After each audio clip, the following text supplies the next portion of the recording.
Hi, my name is Daniella Alberico, and this is my final video for health assessment.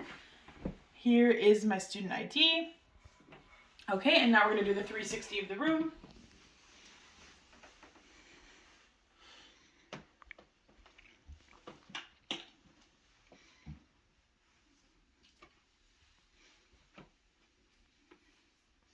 All right, so the first thing I'm going to do is I'm going to do hand hygiene.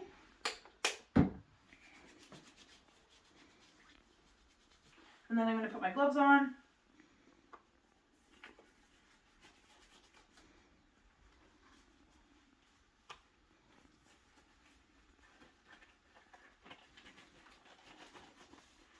Okay, and then I'm going to wipe the bell and the diaphragm of my stethoscope.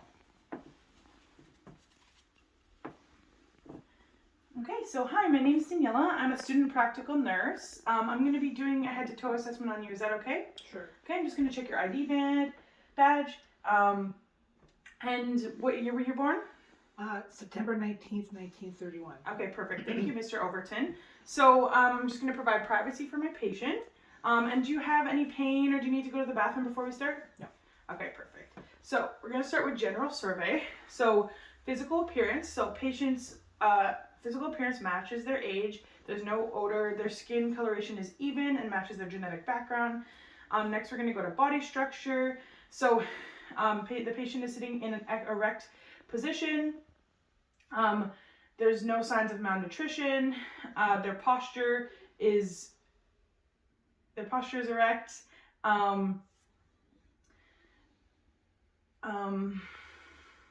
There's no physical deformities and it's symmetrical on both sides. Next, we're going to look at behavior. So they're maintaining eye contact. Their dress matches the season. Their personal hygiene is intact. And their mood and their facial expression matches the situation. So next I'm going to look at work of breathing. There's no distress, no difficulty breathing. So work of breathing is not evident. Level of consciousness. So do you know where you are? Yes. Do you know your name?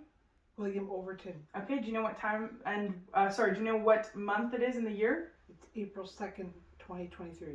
Okay, so patient is alert, awake, and oriented ×3. So we're going to go into head first. So I'm going to look at the head and inspect the facial structures. So facial structures are symmetrical. There's no involuntary movement, no lesions, no signs of swelling or edema. The next thing we're going to go into is testing for the cranial nerve number 7, which is the facial nerve. So I'm going to get you, Mr. Overton, I'm going to get you to smile without your teeth, smile with your teeth, frown, raise your eyebrows. Okay, I'm going to get you to close your eyes as tight as you can, and I want you to try and resist against me opening them, okay? All right, perfect. I'm going to get you to puff your cheeks down, and I want you to resist against my fingers poking them. Perfect. Okay, with these findings, we can say that the facial nerve is intact. So next, we're going to move on to eyes. So first, I'm going to inspect the eyes. I'm going to look at the fact that there is even eyelash distribution. The eyebrows are symmetrical with no patching. Can you close your eyes and open them for me? Okay, there's no lid lag, there's no ptosis. The sclera is white with red, pink blood vessels. And can you look up for me? Okay, the conjunctiva is pink and reddish. All right, so now we're going to test for cranial nerve number 3, which is the oculomotor nerve. So first I'm going to look at the size. So the pupil is 4 millimeters. They're round and equal. Now I'm going to check for reaction to light. Okay, so I just want you to look straight forward. Perfect. Okay, so we're checking for direct and consensual constriction. Okay, now I'm going to get you to focus on the pen.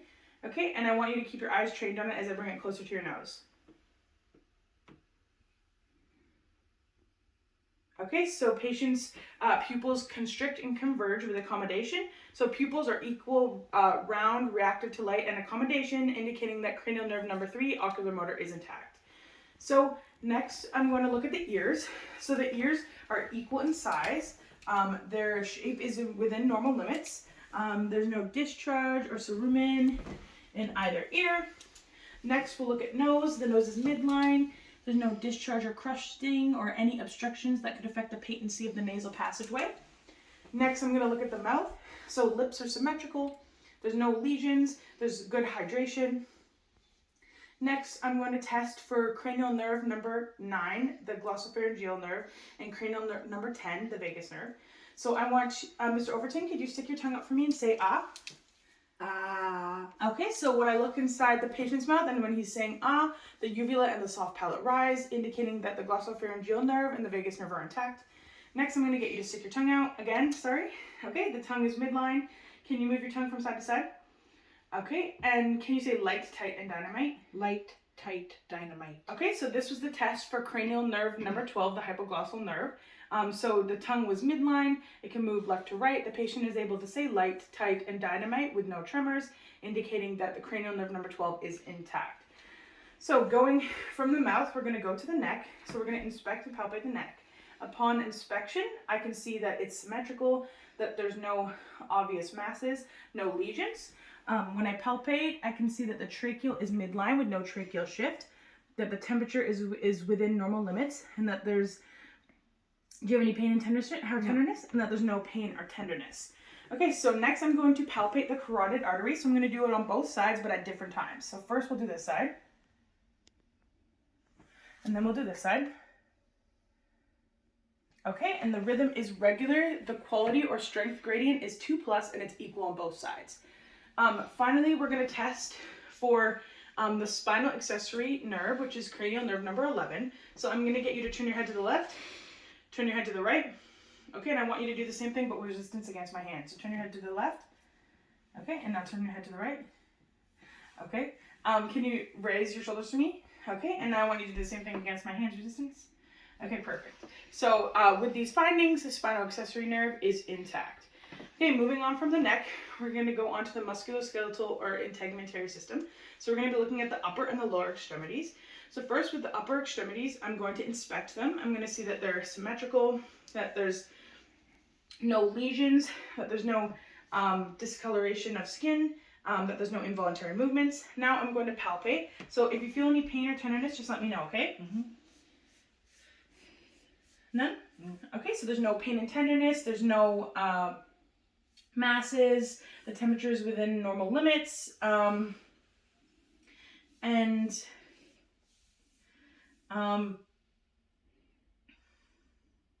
there's no swelling and edema.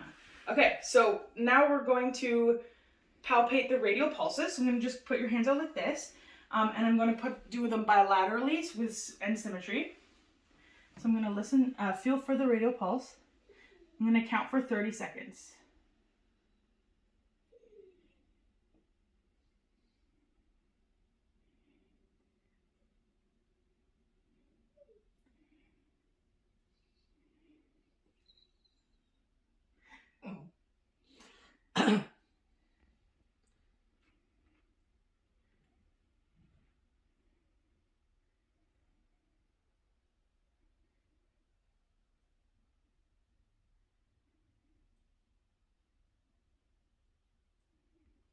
Okay, so the heart rate is 72 beats per minute.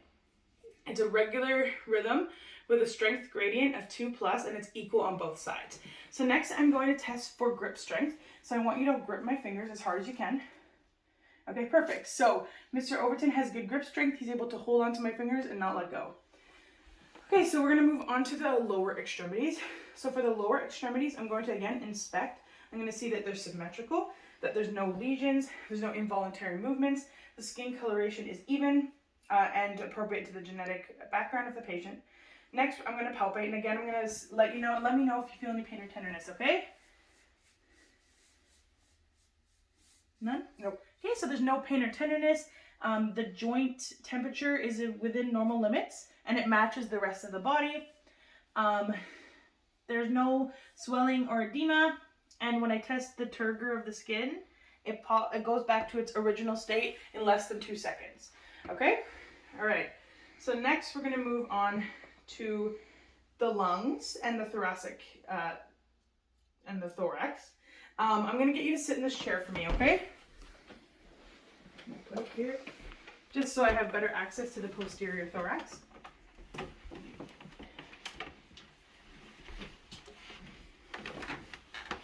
Okay, so I'm going to be inspecting the posterior thorax. So upon inspection, I can see that there's no skeletal deformities, there's no skin discoloration, there's no lesions, that the shape of the thorax is cone shaped. Next, I'm going to be palpating the posterior thorax. And as I palpate, I want you to let me know if you feel any pain or tenderness. Okay? No. No pain and tenderness, no swelling and edema, no masses. And now I'm gonna check for equality of chest expansion. So just lean forward just a bit. Okay, so I'm going to pinch here and just hold my hands like this, and I want you to breathe in and out for me. Okay, again. Okay, so my hands both rise and fall at the same time, so there's equal chest expansion. All right, so next I'm going to auscultate. I'm going to be listening for any adventitious sounds. So I want you to just take a deep breath in through your mouth and deep breath out for me when I let you know, okay? Mm-hmm. Okay, so take a deep breath in. Okay, again. Okay, again. Again. Okay, again. Again. Again. Again. Oh, again. Again. Okay. There is no adventitious sounds, no crackles, no wheezes. There's good air entry throughout throughout the whole lungs, and the sound diminishes as it goes down.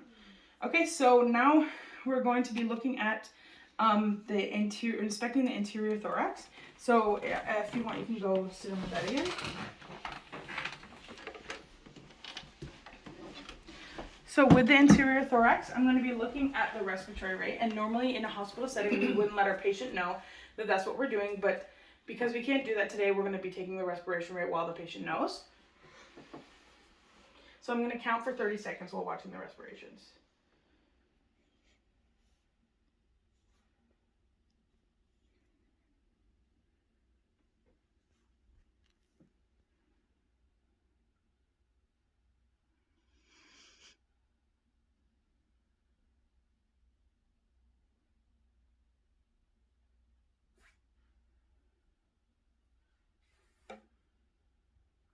Okay, so the patient's respiration rate is 14 breaths per minute. The rhythm is regular, and the quality is there's no difficult breathing. There's no there's no difficulty breathing. All right, so we'll move on. The next is going to be the cardiovascular. So for the cardiovascular system, I'm going to be listening to the apical heart rate. So in order to do that, I'm going to be landmarking and listening to the mitral valve. So the mitral valve is located left mid-clavicularly at the 5th intercostal space. To landmark, I'm going to find the sternal notch. I'm going to go to the mid-clavicular line, and then going to move down, and I'm going to feel to the 5th intercostal space. It's going to be under here. Yeah, it's going to be about right here. Okay, and then I'm going to listen to that. I'm going to listen to it for 30 seconds.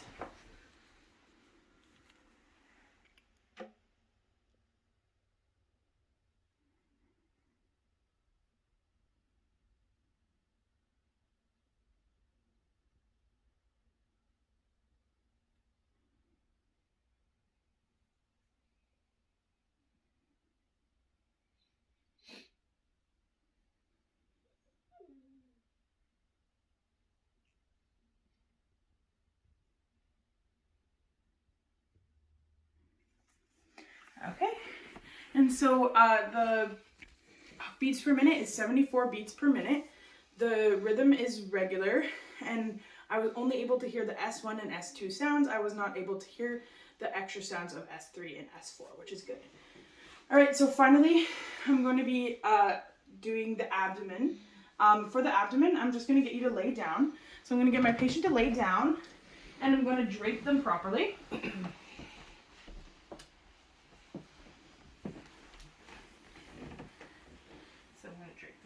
slowly.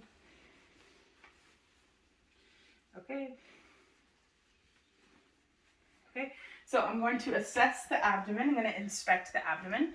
So as I look at the abdomen, I see that the umbilicus is midline, that there's no lesions, the skin coloration is even, and the contour is flat. Okay, so first we're going to auscultate before we palpate. So I'm going to auscultate by listening to the different quadrants of the abdomen. I'll start with the lower right quadrant. So I'm just going to listen to the lower right quadrant, then the upper right quadrant, then the upper left quadrant, and then the lower left quadrant.